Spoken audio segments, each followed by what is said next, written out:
السلام عليكم ورحمة الله وبركاته. حمدا لمن خلق الإنسان وعلمه البيان، والصلاة والسلام على رسول الله وعلى آله حزب الله وأصحابه جند الله، وبعد.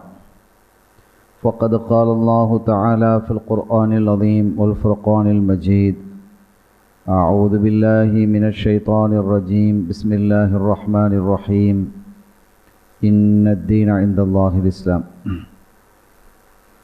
சங்கைக்குரிய பெரியோர்களே, அன்பு சகோதரர்களே, தாய்மார்களே, சகோதரிகளே, எல்லாம் வல்ல அல்லாஹுவின் பேரருளும் நபிகள் நாயகம் ஸல்லல்லாஹு அலைஹி வஸல்லம் அவர்களது நல்லாசியும் நம் அத்தனை பேர் மீதும் நிலவுமாக. அல்லாஹும் அவனது ரசூலும் எந்தெந்த காரியங்களை எடுத்து நடக்க வேண்டும் என்று நமக்கு கட்டளையிட்டுள்ளார்களோ அவை அனைத்தையும் எடுத்து நடக்கவும், எவைகளை தவிர்த்து நடக்க வேண்டும் என்று உத்தரவு பிறப்பித்துள்ளார்களோ அவை அனைத்தையும் தவிர்த்து நடக்கவும் ஆரம்பமாக எனக்கும் உங்களுக்கும் நான் வசியத்தை செய்து கொள்கிறேன். அல்லாஹ் தௌஃபீக் செய்வானாக. ஆமீன்.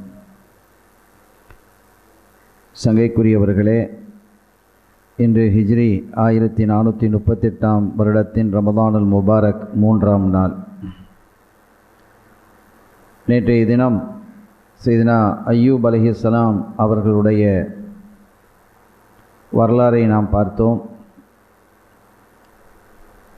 புகாரி ஷரீஃபிலே இடம்பெற்றிருக்கக்கூடிய அய்யூப் அலைஹிஸ்ஸலாம் அவர்களுடைய ஒரு தகவலை இன்று நாம் சொல்லி முடித்துவிட்டு அடுத்த செய்திக்கு நாம் உள்ளே வருகிறோம். ஒரு முறை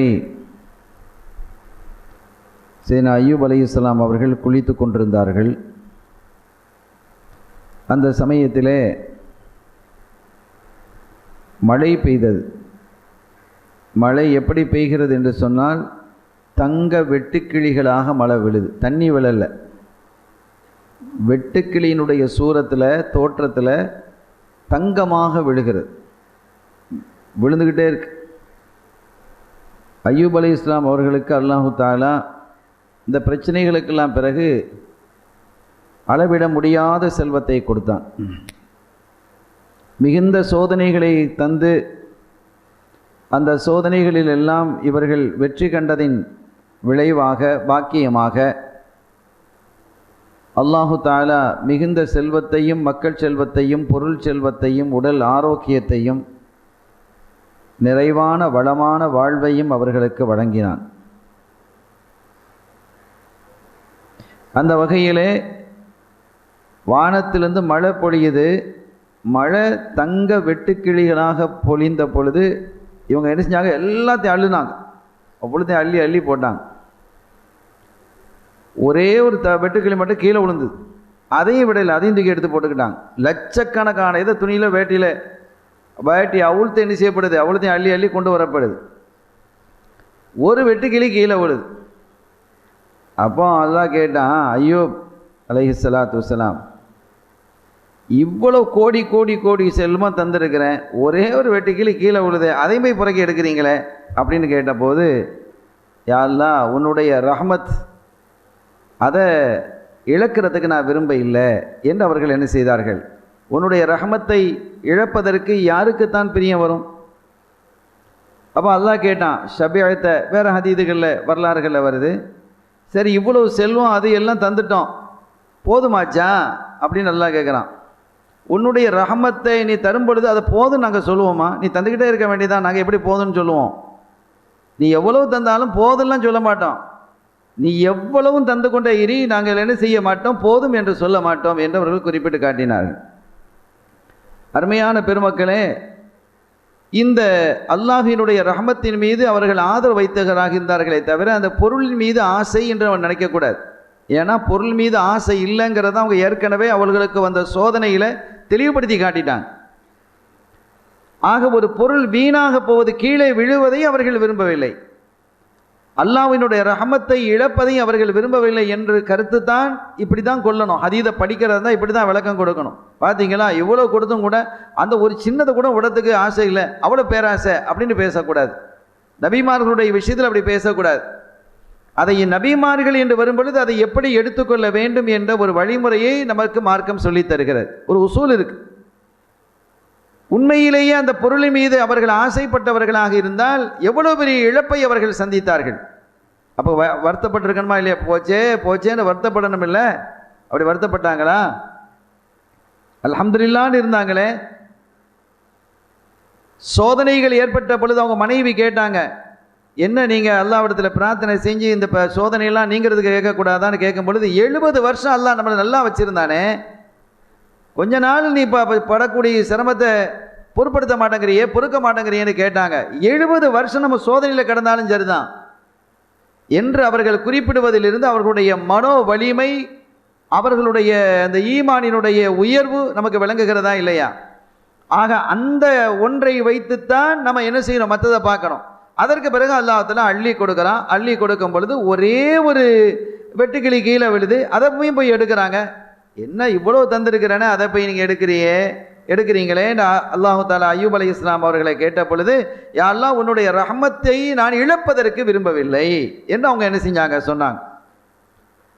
அப்படித்தான் இதனுடைய பொருளை அன்றி அந்த ஒன்றின் மீது பேராசை கொண்டிருக்கிறார்கள் என்று என்ன செய்யக்கூடாது, பேசுவது ஈமானினுடைய அடையாளம் இல்லை. அப்படி யாராவது பேசினா அவங்களுக்கு ஈமானுக்கு சம்மதம் இல்லைன்னு அர்த்தம். ஹைர், அருமையான பெருமக்களே, அப்படிப்பட்ட சீனா அய்யூப் அலைஹிஸ்ஸலாம் அவர்கள் தங்களுடைய வஃபாத்தின் நெருக்கத்தின் போது ஹூமில் என்று சொல்லக்கூடிய தன்னுடைய மகனிடத்தில் என்ன செஞ்சாங்க, வசியத்து செஞ்சாங்க. எனக்கு பிறகு இந்த மாதிரி காரியங்களை எல்லாம் செவ்வையாக நீ பார்த்து வரணும், சிறப்பாக செயல்பட்டு வரணும் என்றெல்லாம் சொன்னாங்க. ஹூமில் அவர்கள் வஃபாத்தாகும் பொழுது தன்னுடைய சகோதரராகிய பிஷ்ர் இடத்துல என்ன செஞ்சாங்க, அந்த பொறுப்பை ஒப்படைச்சிட்டு போனாங்க. அந்த பிஷ்ர் தான் துல்கிஃபுல் அலைஹிஸ்ஸலாம் என்ற செய்தி நேற்று நம்ம குறிப்பிட்டோம்.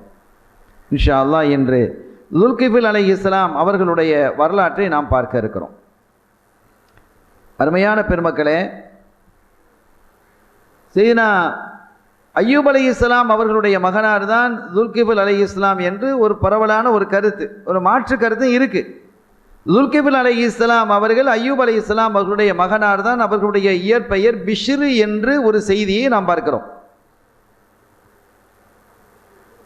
அல்லாஹு தஆலா துல்கிஃபுல் அலைஹிஸ்ஸலாம் அவர்களை பற்றி வ இஸ்மாஈல வ இத்ரீஸ வ துல்கிஃபுல் குல்லும் மினஸ் ஸாபிரீன், இஸ்மாயில் அலைஹிஸ்ஸலாம், இத்ரீஸ் அலைஹிஸ்ஸலாம், துல்கிஃபுல் அலைஹிஸ்ஸலாம் இவர்கள் எல்லாருமே பொறுமையாளர்களாக இருந்தார்கள். வ அத்கல்நாஹும் பி ரஹ்மத்தினா, நம்முடைய அருளிலே நம்முடைய ரஹ்மத்திலே அவர்களை நாம் நுழைத்தோம். இன்னஹும் மினஸ் ஸாலிஹீன், அவர்கள் எல்லாம் சாலிஹீன்களாக இருக்கிறார்கள் என்று அல்லாஹ் குறிப்பிடுகிறார். பிரிதொரு ஆயத்தில் உதுக்குர் இஸ்மாயில வல் யஸா வ துல்கிஃபுல் வ குல்லும் மினல் அஹ்யார் என்று அல்லாஹ் குறிப்பிடுகிறார். நாயகமே, இஸ்மாயில் அலைஹிஸ்ஸலாம் அவர்களையும் அல் யஸா அலைஹிஸ்ஸலாம் அவர்களையும் துல்கிஃபுல் அலைஹிஸ்ஸலாம் அவர்களையும் நீங்கள் நினைவு கூர்ந்து பாருங்கள். அவர்களெல்லாம் மிகுந்த சிறப்புக்குரியவர்களாக, அஹியார்களாக அவர்கள் இருக்கிறார்கள் என்று அல்லாஹ் இயம்புகிறார். அருமையானவர்களே, இப்போ துல்கிஃபுல் அலைஹிஸ்ஸலாம் அவர்கள் நபி இல்லை என்று ஒரு குழு சொல்லுது. அவங்க நபிதாங்கிறது தான் மஷ்ஹூரான பிரபல்யமான ஒரு சொல். நபிமார்கள் அல்லாதவர்களுடைய பெயர்களும் குர்ஆனில் என்ன செய்து இடம்பெற்று தான் இருக்கு. பெரும்பாலான அறிஞர்கள் சொல்லும் பொழுது ஒதுக்குர் இஸ்மாயில வல் யஸா வ துல்கிஃபுல், நபிமார்களுடைய பெயரை சொல்லி வரும் பொழுது தான் அல்லாஹ் தஆலா இங்கே என்ன செய்யறான், துல்கிஃபுல் அலைஹிஸ்ஸலாமுடைய பெயரை சொல்றான். வ இஸ்மாயில வ இத்ரீஸ வ துல்கிஃபுல் என்கிறான். எல்லாம் நபிமார்களுடைய பெயரை சொல்லிட்டு வரும் பொழுது அந்த வழியில தான் துல்கிஃபுல் அலைஹிஸ்ஸலாம் அவர்களையும் குறிப்பிடுறான். எனவே அவர்கள் நபிதான் என்று மஷ்ஹூரான பிரபல்யமான வலிமையான கூற்றுகள் இருக்க, ஒரு சில அறிஞர்கள் என்ன செய்கிறாங்க, அவங்க நபி அல்ல, ஒரு சாலிஹ், ஒரு நல்லடியார், ஒரு விலாயத்து உள்ளவர், ஒரு அல்லாஹ்வுடைய நெருக்கமாக உள்ள ஒரு பேணுதலான ஒரு மனிதர் என்று சில அறிஞர்கள் குறிப்பிடுறாங்க. எப்படி ஹிதுர் அலைஹிஸ்ஸலாம் அவருடைய விஷயத்தில் இருக்கா இல்லையா, ஹிதுர் அலைஹிஸ்ஸலாம் நபியா இல்லையா அப்படின்னு சந்தேகம் இருக்குது. அதில் பெரும்பாலானவர்கள் நபி இல்லைங்கிறாங்க. பெரும்பாலான அறிஞர்கள் அவர்கள் நபி கிடையாது, அவர்கள் வலிதான் அப்படிங்கிறது சொல்கிறாங்க. இதுக்கு நேர் மாற்றம் இங்கே எப்படி சொல்கிறாங்கன்னு கேட்டால், துல்கிஃபுல் அலைஹிஸ்ஸலாம் அவர்களை பெரும்பாலானவர்கள் நபிங்கிறாங்க, சிலர் நபி இல்லைங்கிறாங்க. எனவே அவங்க சாலிஹானவர் என்று அவர்கள் குறிப்பிடுகிறார்கள். ஆனால் அவர்கள் ஒக்கான ரஜுலன் சாலிஹன் வ ஹக்கமன் முக்சித்தன் ஆதிலா, அவர்கள் எப்படிப்பட்டவர்களாக இருந்தார்கள் என்றால் ஒரு சாலிகான மனிதராக, நல்ல தீர்வு செய்யக்கூடியவர்களாக, நடுநிலை வகிக்கக்கூடியவர்களாக, அற்புதமான ஒரு மனிதராக அவர்கள் என்ன செய்தார்கள், திகழ்ந்தார்கள் என்று அவர்கள் குறிப்பிடுறாங்க. இப்போ நம்ம மேலே சொன்னோம் அவங்க பேர் பிஷிர் என்று சொன்னோம். ஏன் துல் கிஃபுல்? கிஃபுலுண்டா பிணை ஏற்பவர், பொறுப்பு ஏற்பவர். இப்போ நான் ஒரு பொறுப்பு ஒரு ஆட்டை கொடுத்துட்டு போகிறேன், அது கஃபாலத். பிள்ளைய வளர்க்குறதுக்குன்னு கொடுக்குறாங்களா இல்லையா, கஃபாலத், அந்த கஃபுல். அப்போ அதே மாதிரி ஒரு பொறுப்பு உடையவர் என்று இவர்களுக்கு எப்படி பெயர் வந்தது என்ற விளக்கத்தை அறிஞர்கள் சொல்லும் பொழுது, ஒன்று அவருடைய சகோதரர் ஹூமில்னு சொன்னமா இல்லையா, அவங்க இவங்கள்ட்ட பொறுப்பு கொடுத்துட்டு போனாங்க. வாப்பாவுடைய அந்த பொறுப்புகள்லாம் ஹூமில் அவர்களிடத்தில் வந்தது. ஹூமில் அவர்கள் தன்னுடைய சகோதரர்களாகிய பிஷிரிடத்தில் பொறுப்பு கொடுத்ததா துல் கிஃபுல், பொறுப்பை உடையவர், பொறுப்பேற்றவர் என்று அவர்களுக்கு பெயர் வந்தது என்று ஒரு கருத்து. இன்னொரு கருத்து என்ன சொல்கிறது என்று சொன்னால், சையதுனா அல்யஸா அலைஹிஸ்ஸலாம் அவர்கள் என்ன செய்தார்கள், இவர்களிடத்தில் ஒரு பொறுப்பை கொடுத்தாங்க. எப்படி கொடுக்குறாங்க? சையதுனா முஜாஹித் ரலியல்லாஹு தஆலா அன்ஹு அவர்கள் அறிவிக்கிறாங்க, அல்யஸா அலைஹிஸ்ஸலாம் அவர்களுக்கு ரொம்ப வயசாயிடுச்சு.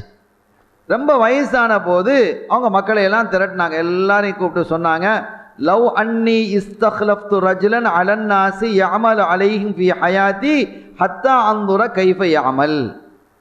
நான் இப்போ என்ன செய்ய போகிறேன், உங்களெல்லாம் நான் கூட்டியிருக்கிறேன். ஜமான் நாஸ் எல்லாத்தையும் கூட்டினாங்க. கூட்டி சொன்னாங்க, எனக்கு வயசாயிடுச்சு, பல பொறுப்புகளை அல்லாஹ் என்னிடத்தில் வழங்கி இருக்கிறான். அந்த பொறுப்புகளை செவ்வையாக எனக்கு பின்னால் எடுத்து நடக்கக்கூடிய ஒரு மனிதரை நான் என்னுடைய ஹால் ஹயாத்திலேயே பார்க்க விரும்புகிறேன். இப்போமே பொறுப்பு கொடுத்துட்டா நம்ம என்ன செஞ்சுக்கலாம், எப்படி இருக்கிறான்னு பார்த்துடணுமா இல்லையா? நம்ம மூத்தா படம் அவன் பார்த்துக்கிடுவான், அவன் தான் நாம என்ன செஞ்சுருக்கிறோம், சொத்துக்கெல்லாம் வச்சுட்டு போய்க்கிறோமே என்று பார்ப்பதை விட அந்த பொறுப்பை அவனுடைய கையிலே கொடுத்து அவன் செம்மையாக செயல்படுகிறானா இல்லையான்னு பார்க்கறது. அந்த மாதிரி பார்ப்பதற்கு அல்யஸா அலைஹிஸ்ஸலாம் விரும்பினாங்க. நம்ம ஹயாத்திலேயே ஒரு ஆட்டை பொறுப்பை கொடுத்து பார்க்கணும், அவர் எப்படி செயல்படுறாரு, செம்மையாக இருக்கிறாரா இல்லையா என்று பார்க்க வேண்டும் என்று விருப்பப்பட்டு அல்யஸா அலைஹிஸ்ஸலாம் அவர்கள் மக்களை ஃபஜமஅன் நாஸ, மக்களை ஒன்று திரட்டினாங்க. அப்போ அவங்க சொன்னாங்க, ஃபகால மை யதகப்பலு லி பிஸலாதின் அஸ்தக்லிஃபுஹு, நான் 3 ஷர்த்து வைப்பேன். இந்த 3 ஷர்த்துக்களை யார் ஏற்றுக்கொள்கிறாரோ அவரை ஹலீஃபாவாக நான் ஆக்கிடுவேன். என்னுடைய ஹலீஃபா அவங்க தான். 3 ஷர்த்துக்கள் நான் வைக்கிறேன்.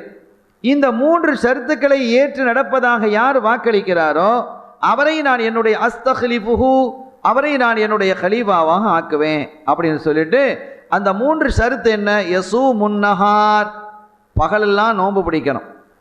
வயக்கூமுல் லைல், இரவெல்லாம் நின்று வணங்கணும். இந்த ரெண்டும். மூணாவதான் விஷயம், வலா யக்திப், எந்த சூழலிலும் கோபப்படக்கூடாது, கோபமே படக்கூடாது அப்படின்னு என்ன செய்கிறாங்க, கொடுக்குறாங்க. அது பெரிய விஷயம். நின்று வணங்குவாங்க, நோன்பு பிடிப்பாங்க, கோபப்படாமல் இருக்க முடியுமா? எனவே இப்படிப்பட்ட ஒன்றை எழுந்தபோது வக்காம ரஜுலன், ஒரு மனிதர் எழுந்தார். தஸ்தரீஹில் ஐன், அவனோட கண் வந்து உள்ளே இருந்து, அப்படி உள்ளே இருக்கு, அப்படி உள்ளே இருந்து இப்படி கூர்மையாக பார்க்குற மாதிரி இருக்கும் இல்லையா? சில பேருக்கு இந்த கண்ணு கொஞ்சம் உள்ளே இருக்கும், உள்ளே இருந்தால் புத்தி கூர்மைன்னு சொல்லுவாங்க. கண்ணு கொஞ்சம் உள் வாங்கி இருந்தால் ரொம்ப புத்தி கூர்மையாக இருப்பாங்க, எதையும் நுணுக்கமாக பார்ப்பாங்க அப்படின்னு சொல்லுவாங்க. அந்த மாதிரி ஒரு கண் உள் இருத்திருந்த ஒரு மனிதர் எழுந்தார். ஃபகால அன, நான் என்ன செஞ்சுக்கிறேன், செய்கிறேன், நான் அந்த மாதிரி இந்த 3 ஷர்த்தையும் நான் ஒப்புக்கொள்கிறேன் அப்படின்னு ஒரு மனிதர் எழுந்தார். ஃபகால அந்த தஸூமுன் நஹார், பகலாம் நோன்பு பிடிப்பீங்களா? சரி. ஓ தக்கூமுல் லைல், இரவெல்லாம் நின்று வணங்குவீங்களா? சரி. ஒலாய தகதப், கோவப்படாமல் இருப்பீங்களா? சரி, கோவப்பட மாட்டேன். கால நாம் கால பரத்தகும் தாரிக்கலும், ஆனால் அவங்க என்ன செய்யலை, ஹலீஃபாவாக ஆக்க இல்லை, நாளைக்கு பார்க்கலாம் அப்படின்னு அனுப்பிட்டாங்க மக்களையெல்லாம். மறுநாள் மக்களையெல்லாம் அழைத்தார்கள். ஃபகால மிதுலகல் யௌம், அன்னைக்கு என்ன செஞ்சாங்க, அதே மாதிரி கேட்டாங்க. எல்லா மக்களும் சக்கத்தன்னாஸ், எல்லாரும் அமைதியாக தான் இருக்கிறாங்க. இந்த மனிதர் தான் எழும்புறார், நான் பார்த்துக்கிறேன் அப்படின்றார். இப்படி 2 நாளோ அல்லது 3வது நாளோ நடந்த போது அந்த மனிதர் தான் திரும்ப திரும்ப எழுகிறார் என்பதால் அந்த மனிதரை என்ன செஞ்சாங்க, தன்னுடைய பிரதிநிதியாக ஹலீஃபாவாக ஆக்கினாங்க. தன்னுடைய பொறுப்பை அவர்களிடத்தில் ஒப்படைச்சாங்க. அவங்க தான் துல் கிஃபுல், பொறுப்பு ஒப்படைக்கப்பட்டவர். என்று பெயர் வந்தது என்று சொல்கிறாங்க. இப்போ இதில் என்ன அப்படின்னு கேட்டால், அது சுருக்கமாக இருந்தாலும் அதனுடைய ஷரத்தில் என்னன்னு கேட்டால், பகலில் நோன்பு பிடிக்கணும், கோவப்படக்கூடாது, இரவில் நின்று வணங்கணும். அப்போ இரவில் தூங்கக்கூடாதா அப்படிங்கிறலாம் இல்லை, பகலில் மட்டும் தூங்குவதற்கு கைலூலான்னு ஒரு தூக்கம் இருக்குது. அந்த தூக்கத்தை மட்டும் தூங்குவதற்கு அவர்களுக்கு அனுமதி வழங்கப்பட்டது. இப்போ ராத்திரி பூரா தூங்கக்கூடாது, நின்று தான் வழங்கணும். பகலில் ஒரு தூக்கம் இருக்குது, கைலூலா தூக்கங்கிறது. அந்த தூக்கம் சுன்னத்தான ஒரு தூக்கம். அதை யார் வலிமையாக, அது சுன்னத்து மட்டுமல்ல, அப்படி தூங்கி வர்றாங்களோ அவங்க தஹஜ்ஜுது தொழுவதற்கு அவங்களுக்கு லேசாக இருக்கும். பல இடங்களில் இப்போ அதெல்லாம் மாறி போயிடுச்சு. முன்னாலெல்லாம் என்ன செய்வாங்க, இந்த ஹிஃபுது ஓதக்கூடிய மதரசால காலையில் சுபுஹ் தொழுவிட்டு புது பாடம் கேட்பாங்க. 8 மணி 8:30 மணிக்கு மதரசா முடிஞ்சிடும். அதுக்கப்புறம் திருப்பி 9:30 9:45 மதரசா ஆரம்பிப்பாங்க. 12 மணியோடு என்ன செஞ்சிருவாங்க, அந்த சபக்கு பாடம் பழைய பாடம் கேட்குறத கேட்டு எல்லாம் 12 மணியோடு முடிஞ்சிடும். 12 12:15 எல்லாம் முடிச்சிடும். முடிச்சுட்டு பிள்ளைகள் எல்லாத்தையும் படுக்க போட்டுருவாங்க, தூங்கிடுவாங்க. பிள்ளைகள் எல்லாம் தூங்கிட்டு கிடக்கு. கையில் உள்ள தூக்கம். உண்மையிலே அந்த தூக்கம் இருக்க உடலுக்கு நல்ல ஒரு உற்சாகத்தை தரக்கூடிய தூக்கம். அது லோகருக்கு நம்ம சாப்பிட்டுட்டுல படுக்கிறோம், சாப்பிட்றதுக்கு முன்னால் படுக்கணும், இல்லை தலைகீழாக நம்ம படுக்கிறது. சாப்பிட்றதுக்கு முன்னால் படுக்கிறது தான் கையிலுலா தூக்கம். அப்படி படுத்து எலும்பி அதுக்கு பிறகு நம்ம என்ன செய்யணும், தொழுகிறது. அந்த கைலுலா தூக்கம் என்பது முதல்ல என்ன செய்யணும், லொஹருக்கு முன்னால் படுக்கிறது. ஒரு 12 மணி 12:15 மணிக்கு படுத்து அப்படி தூங்கி எழும்பினால் அதற்கு பிறகு லொஹருடைய வக்து சாப்பாடு, அதுக்கு பிறகு மற்ற காரியங்களை செய்கிறது. யார் இந்த கைலுலா தூக்கத்தை ரொம்ப அழகாக தூங்கி வருகிறாரோ அவருக்கு தஹஜ்ஜுதுடைய தொழுகை ரொம்ப எளிசாக இருக்கும். அந்த நேரத்தில் எல்லாமே குர்ஆனை ஓதலாம். ஏன்னா ஹிஃபுது பண்ணக்கூடிய பிள்ளைகள் தஹஜ்ஜுதில் என்ன செய்யணும், குர்ஆனை ஓதணும்.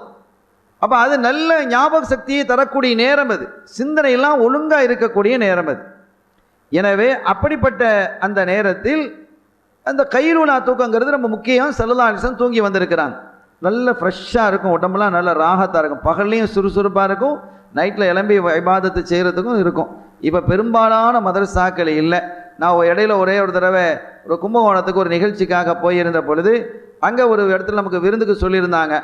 அவங்களுடைய அந்த அது ஒஸ்தாத் ஒரு ஹிஃபுல் ஓதி குடிக்கிறது தான். அங்கே போனால் எல்லாம் வரிசையாக படுத்து கிடக்குது. பார்த்தா எல்லாம் கைலுலா தூக்கம் தூங்குறது. ரொம்ப காலத்துக்கு பிறகு நான் அப்படி ஒரு மதரசாவில் பார்க்குறேன். ரொம்ப காலத்துக்கு பிறகு அந்த கும்பகோணத்தில் அப்படி ஒரு சின்ன ஒரு மதரசா தான். ஒரு 22 பிள்ளைகள் என்ன செய்கிறாங்க, ஹிஃபுல் ஓதிக்கிட்டு இருக்கிறாங்க. ஹிஃபுல் மட்டும்தான் நடக்குது. அங்கே அந்த பிள்ளைகள்லாம் என்ன செய்யுது, எல்லாம் படுத்து கிடக்குது. அப்படி என்ன படுத்து கிடக்குன்னா கைலுலா தூக்கம் தூங்குறாங்க என்று என்ன செய்யப்பட்டது, சொல்லப்பட்டது. சங்கைக்குரிய பெருமக்களே, அப்படிப்பட்ட அந்த கைலுலா தூக்கம் என்பது அப்படி.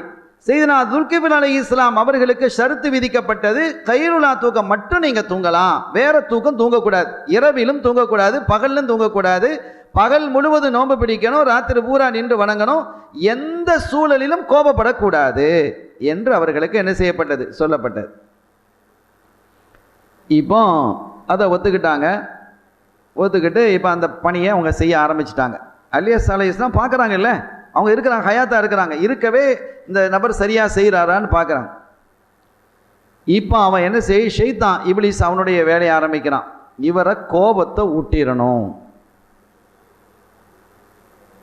அன்னி மினல்லா ஒல் அஜலத்து மின ஷைத்தான். நிதானம் என்பது அல்லாஹ்வின் என்றும் உள்ளது, கோபமும் அவசரமும் ஷைத்தானின் என்றும் உள்ளது என்று நமது உயிரிலும் இனிய கண்மணி நாயகம் ஸல்லல்லாஹு அலைஹி வஸல்லம் அவர்கள் குறிப்பிடுகிறார்கள். அப்போ கோபம் வந்தால் என்ன செய்யணும், ஒது செய்ய சொல்கிறாங்க. சூடு தானே, ஷைத்தான் நெருப்பு தானே, அதனால் ஒது செய்யுங்க. ஒதுவோடு பெரும்பாலும் ஒதுவோடு இருந்தால் அந்த கோபங்கிறது வராது. கோபங்கிறது வந்தாலும் சீக்கிரம் இறங்கிடும். அதனால் இந்த இப்லீஸ் ஒரு திட்டம் வகுத்தான். ஃபஜஅல இப்லீஸ் யகூலு லிஷயாத்தீன் அலைக்கும் பிஃபுலானின் ஃபஅயாஹும். இந்த பாருங்க, இவர் இந்த பொறுப்பெல்லாம் ஏற்றுக்கிட்டார். இந்த அலியஸ் அலைஹிஸ்ஸலாம் இருந்து நம்மளை பாடாப்படுத்திக்கிட்டு இருந்தார். இப்போ அவர் மௌத்தா போகக்கூடிய இந்த காலகட்டத்தில் இன்னொருத்தட்ட பொறுப்பை கொடுத்து அவர் என்ன செய்கிறாரு, நான் கோவப்பட மாட்டேன் அப்படின்னு பொறுப்பேற்கிறார். இப்போ இவன் எதற்கு எடுக்கிறான் பாருங்க. 3 விஷயம் இருக்குல்ல, நோன்பு பிடிக்க விடாமல் தடுக்கலாம், ராத்திரியில் நின்று தொலை விடாமல் தடுக்கலாம், அதை செய்யலாமா இல்லையா? அதை விட்டுட்டு அவன் என்ன செய்கிறான், கோபத்தை ஏற்படுத்துவதற்கு தான் முயல்கிறான். அப்போ இதில் என்ன விளங்குறோம், நம்ம இப்போ நிறைய பேர் இபாதத்தில் இருப்பாங்க, கோபம் செஞ்சு வாயில் வந்தெல்லாம் பேசி கீசி திட்டி நாச எல்லாத்தையும் ஹராப் ஆக்கிறது, எல்லாம் மண்ணா போயிருமா இல்லையா? அந்த மாதிரி ஒரு சூழலை உருவாக்கக்கூடாது. இப்போ ஷைத்தான் எதை பார்க்குறான் பாருங்க, 3 ஷரத்தில், ஒன்று நின்று வணங்குவது இரவிலே, இரண்டாவது பகலிலே நோன்பு பிடிக்கிறது, கோபப்படாமல் இருக்கணும். இவன் இந்த கோபத்தை தான் எடுக்கிறான். இதை கொண்டு வந்துட்டா மற்ற எல்லாம் வீணாக போயிடும். இதை கொண்டு வந்துட்டா மற்ற வீணாக போயிடும். மற்ற 2ல் கொஞ்சம் குறைபாடுகள் இருந்தாலும் இவர் கோபப்படாமல் பொறுமையாக இருக்கிறார் இல்லையா? இன்னல்லாஹ் மஅஸ் சாபிரீன், அல்லாஹ் பொருந்திக்கிடுவான். எனவே இந்த கோபத்தை ஏற்படுத்த வேண்டும் என்பதில் அவன் கண்ணும் கருத்துமாக இருந்து ஷைத்தான்கள்ட்ட அந்த பொறுப்புகளை ஒப்படைக்கிறான். ஆனால் அவனால் முடியல. அவன் சொன்னான், தாவுனி ஓ ஈயாகு, என்னப்பா அது இப்லீஸ் என்ன செய்யறான்? தலைமை ஷைத்தானுக்கு பேர் இப்லீஸ், மற்றதெல்லாம் ஷைத்தான் நம்ம சொல்வோம். ஷைத்தானுக்குள்ள அழைத்து அவன் சொன்னால் இவரை ஒரு வழி பண்ணுங்க அப்படின்ற போது அவங்களால முடியல. அப்போ அவன் சொன்னான், தாவுனி ஒய்யாக, அவர்கிட்ட என்ன விட்டுருங்க, உங்களால் முடியலையா நான் பார்த்துக்கிறேன், அவரை என்ன பாடுபடுத்துறேன்னு பாருங்க. என்னப்பா இத்தனை பேர் கோவில் ஆயிரக்கணக்கான பேர் அனுப்பியிருக்கிறேன், அவரை அசைக்க முடியல, நான் என்ன பண்ணுறேன் பாரு என்று அவன் என்ன செய்யறான்? ஒரு திட்டம் திட்டுறான். ஃபதாஹு ஃபீ சூரத்தின் ஷேഖின் கபீரின் ஃபகீரின், ஒரு பெரிய தோற்றத்தில் அவன் வர்றான். பெரிய ஷேக், வயசாளி, ரொம்ப ஏழ்மையான ஒரு தோற்றத்தில் அவன் என்ன செய்யறான்? வந்து அவன் எப்போ வர்றான்? வஅதாஹு ஹீன அகத மத்ஜஅஹு லில்காயிலா, கைலுலா தூக்கம் தூங்குற நேரம் இருக்கு இல்லையா, அதை 1 மணி நேரம் 2 மணி நேரம் தூங்குவாங்க ஒரு நாளைக்கு, அவ்வளோதான் நேரம், ஒரு 2 மணி நேரம்னு வைங்களேன், அந்த நேரம் மட்டும்தான். அந்த நேரம் தூங்குற நேரத்தில் வந்து கதவை தட்டினான். தூங்க விடாமல் போனால் டென்ஷன் வருமா இல்லையா?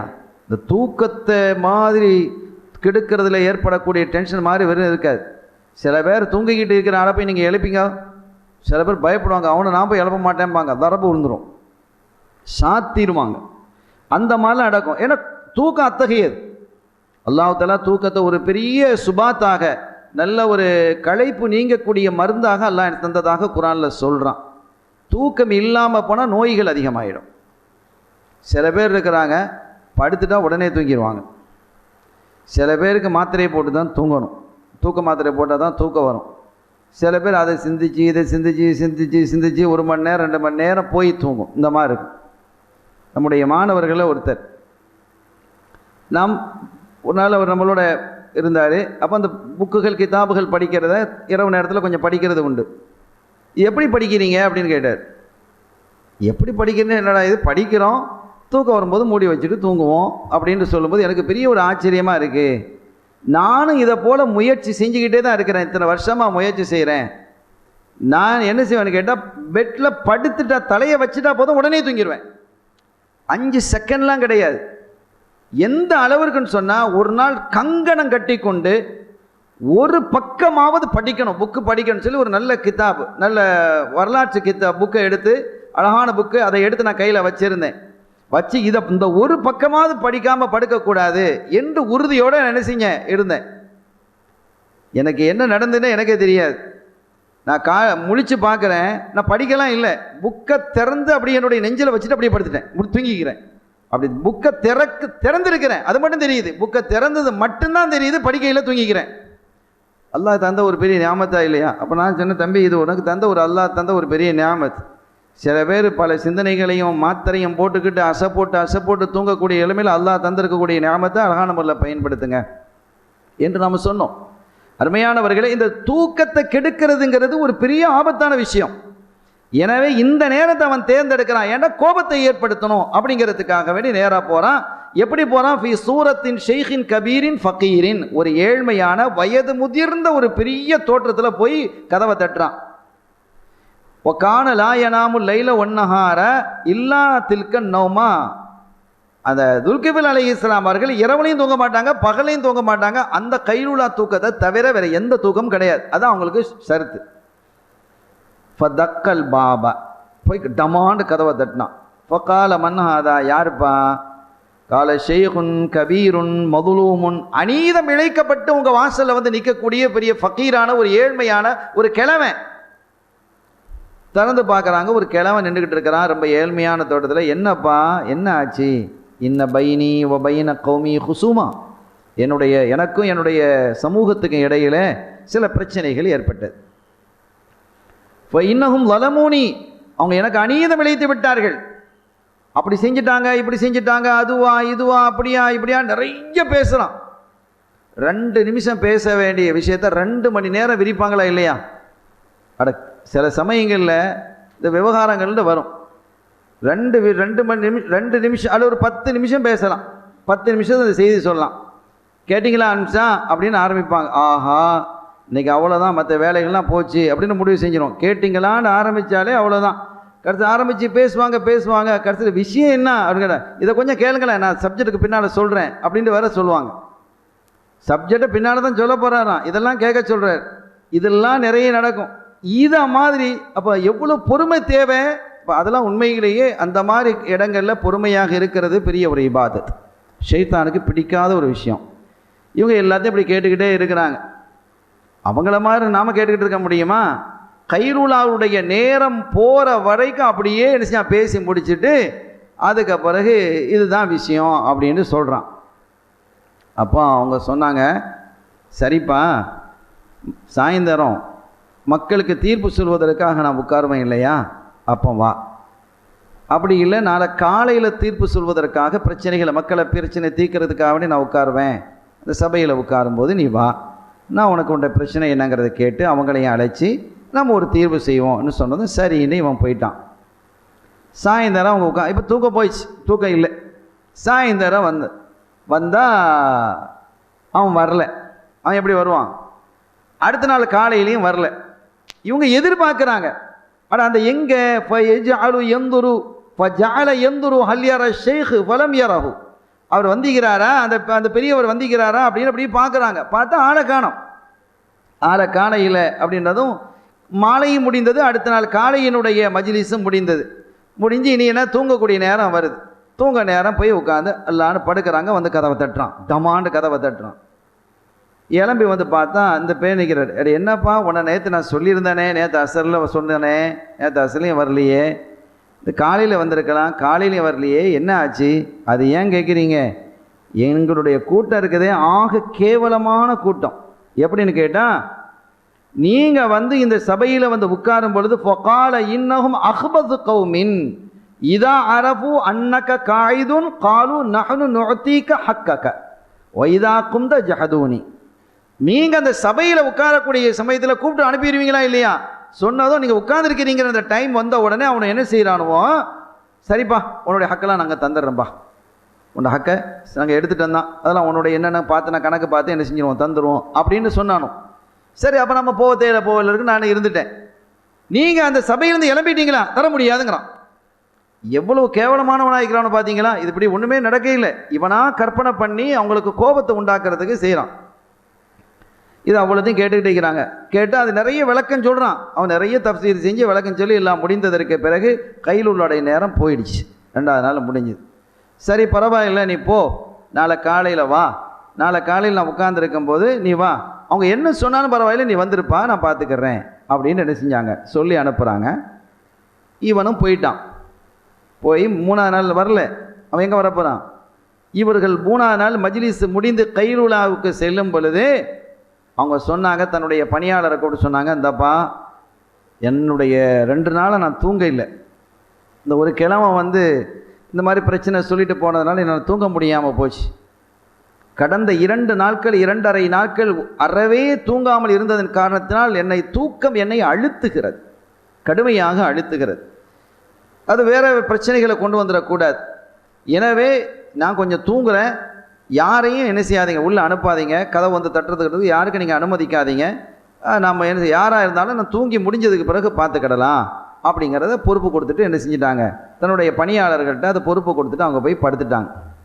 வரணும் வந்தால் அங்கே இருந்தவங்க சொன்னாங்க, வரான் பின்னால் போ, இப்போ வர முடியாது, அவங்க தூங்குறாங்க. அப்போ அவன் சொன்னான், நான் நேற்றே வந்தேன், அவங்க தான் வர சொன்னாங்க. எப்படி சொல்கிறான்? அவங்க தானே வர சொன்னாங்க அப்படின்னு. அவங்க வர சொன்னாங்களா இல்லையாங்கிறது எனக்கு தெரியாது, ஆனால் அவங்க சொல்லியிருக்கிறாங்க யாரையும் உள்ளே அனுப்பாதுன்னு சொல்லியிருக்கிறாங்க. அப்போ அவங்க தானே வர சொன்னாங்க, அது நீ இளம்பின பிறகு நீங்கள் தானே வர சொன்னீங்க, ஏன் வர சொல்லலைங்கிறது நீங்கள் அவங்கள்ட்ட கேட்டுக்கங்க. இப்போ எனக்குள்ள பொறுப்பு, நீங்கள் அந்த கதவை நெருங்க முடியாது, நெருங்க விடமாட்டேன், நான் தட்ட விடமாட்டேன் அப்படின்ட்டு. எவ்வளோ பார்த்தா முடியல, இவனை மீறி போகிறது கஷ்டம் அப்படிங்கிறத விளங்கிட்டு அந்த பக்கம் பார்த்தா சைடில் ஒரு ஓட்டை இருக்குது, அந்த காற்றுக்காக வேண்டி ஜன்னல் மாதிரி ஒரு இடம் இருக்குது. அது வழியாக போயிடலான்னு சொல்லி நேராக அது வழியாக குதித்து உள்ளே போய் கதவை தட்டிட்டான். அப்போ தான் அவங்க படுத்திக்கிறாங்க. கதவை தட்டவும் பார்த்தா அது என்னப்பா, காவலாளியை கூப்பிடுறாங்க.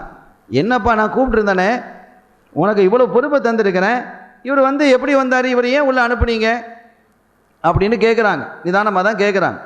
அப்போ அவங்க சொன்னாங்க, எங்களுக்கு தெரியாது, இவன் வந்தான், நாங்கள் அனுமதிக்க இல்லை, முடியாதுன்னு சொல்லிட்டோம், நீங்கள் வேணாம் பாருங்கள், நாங்கள் கதவை திறக்கையில் பூட்டே போட்டு வச்சுக்கணும். பார்த்தா அந்த பகுதியில் பூட்டு தான் போட்டு வச்சுருக்குது.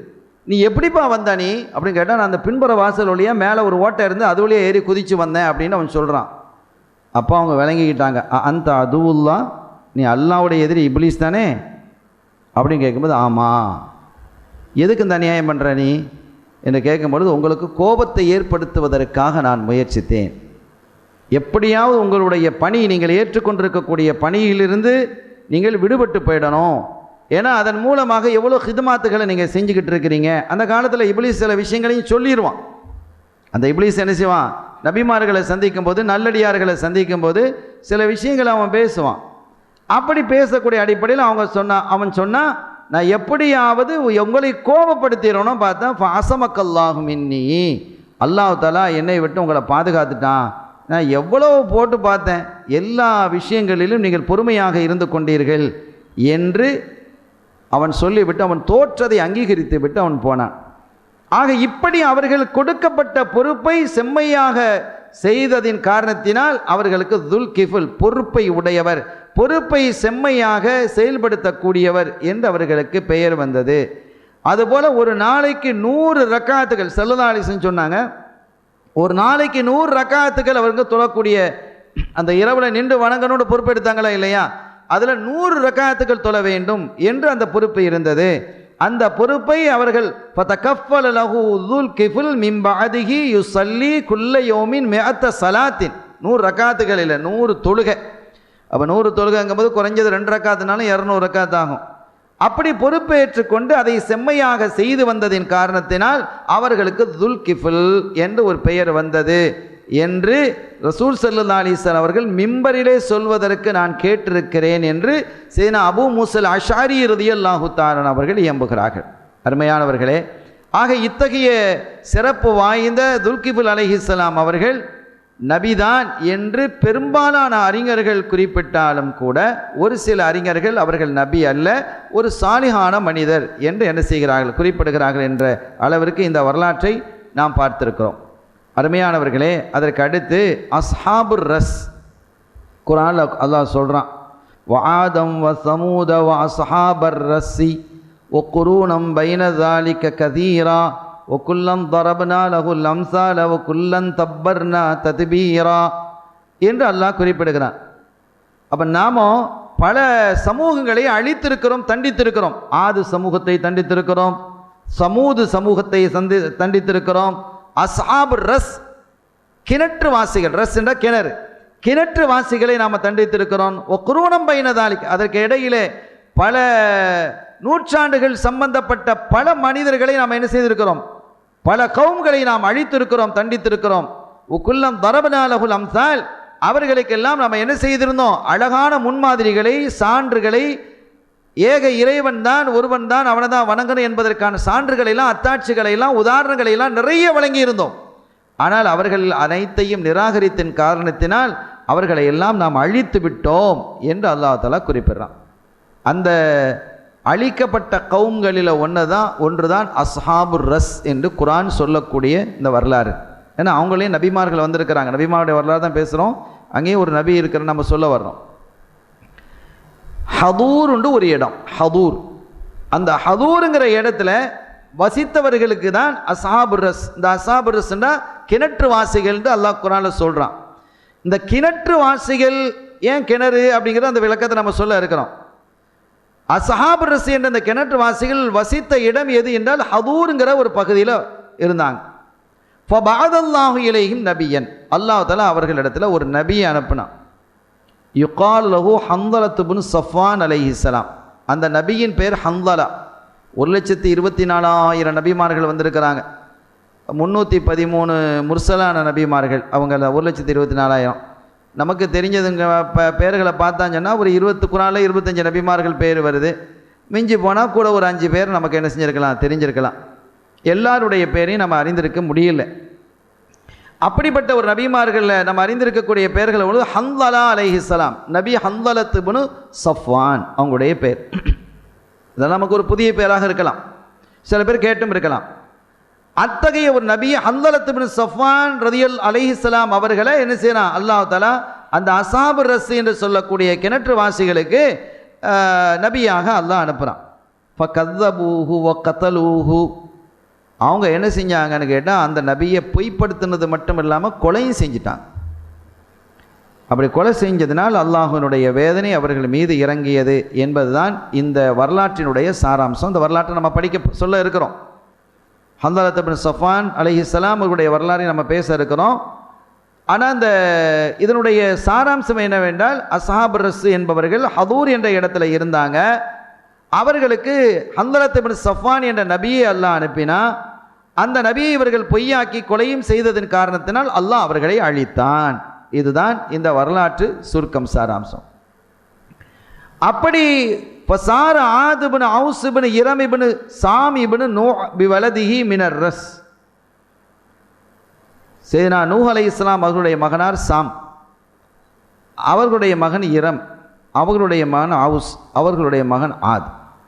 இப்போ இவங்க என்ன செஞ்சாங்க, இந்த கிணற்று பகுதியிலிருந்து புறப்பட்டு ஃபனஸலல் அஹகாஃப், அஹகாஃப்ங்கிற இடத்துக்கு போனாங்க. மணல் மேடுகள், குர்ஆன்ல அல்லாஹ் சொல்கிறான். மணல் மேடுகள்ங்கிற பகுதிக்கு, அந்த பகுதியில் போய் அவங்க தங்கியிருந்தாங்க.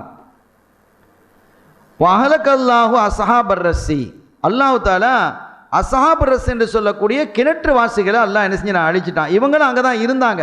அங்கேருந்து இவங்க புறப்பட்டு வேறு பக்கம் வந்துட்டாங்க. இந்த ஆது சமூகத்தார் இருக்கிறாங்களே, ஒந்த ஷுரூஃபில் யமனி குல்லிஹா ஓ ஃபஷூ மஅதாலிக ஃபில் அர்தி குல்லிஹா, அவர்கள் யமன்லையும் மற்ற பகுதிகளிலையும் பரவலாக என்ன செய்தாங்க, வாழ்ந்து வர்றாங்க.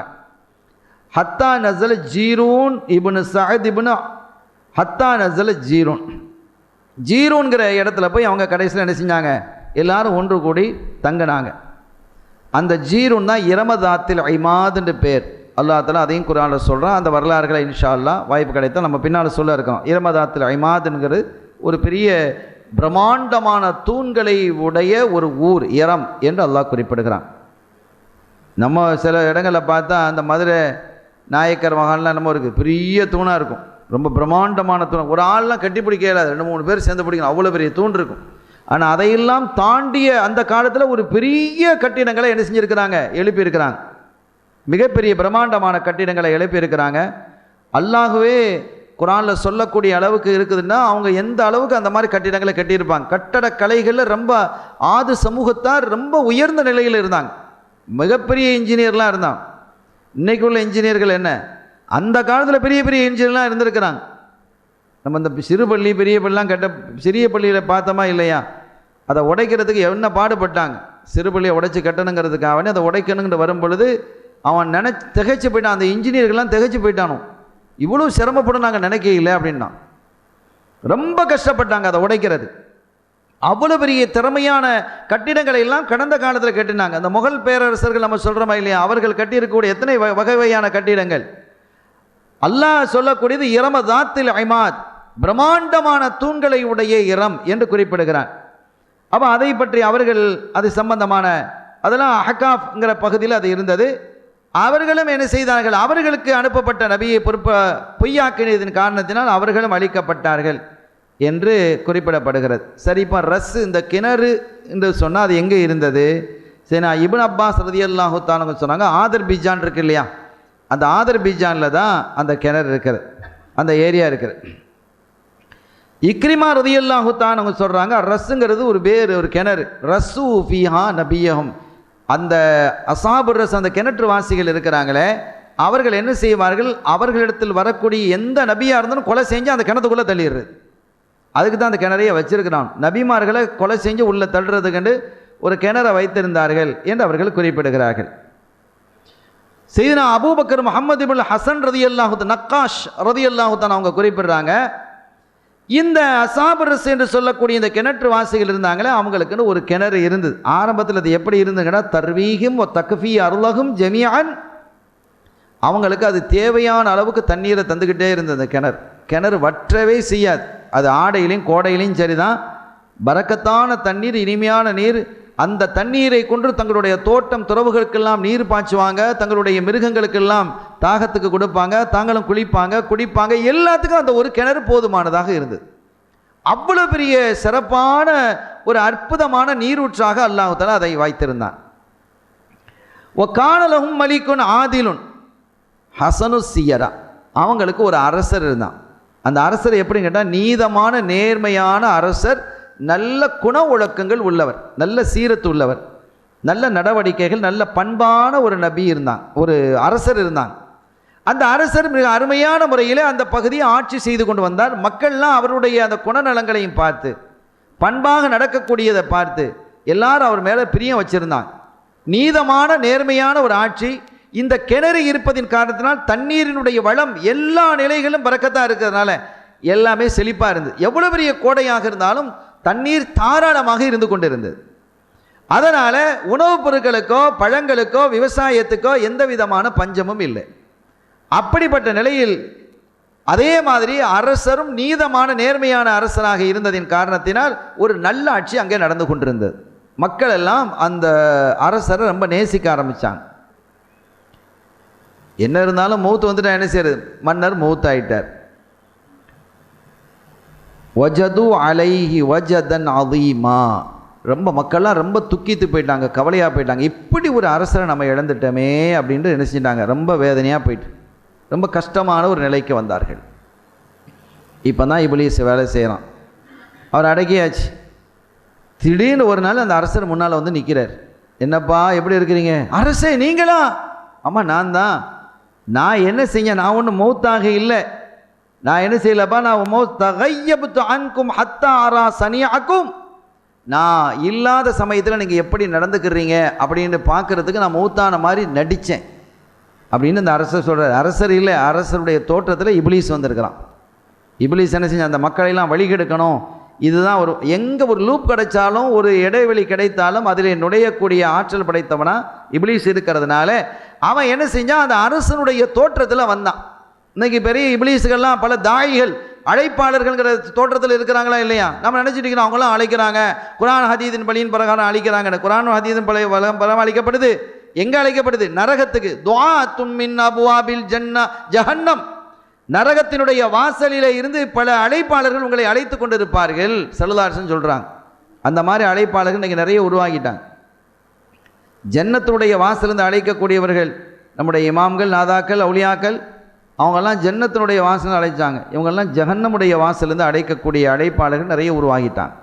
அல்லாஹ் அதை விட்டு நம்மையும் நம்முடைய சந்ததிகளையும் பாதுகாப்பானாங்க. ஆக இவன் என்ன செய்தான், இதை பயன்படுத்தி கொண்டு அரசனுடைய தோற்றத்தில் உள்ள வந்தான். உள்ள வந்து சொன்னால், அரசர் நீங்களா? ஆமாம் நான் தான்.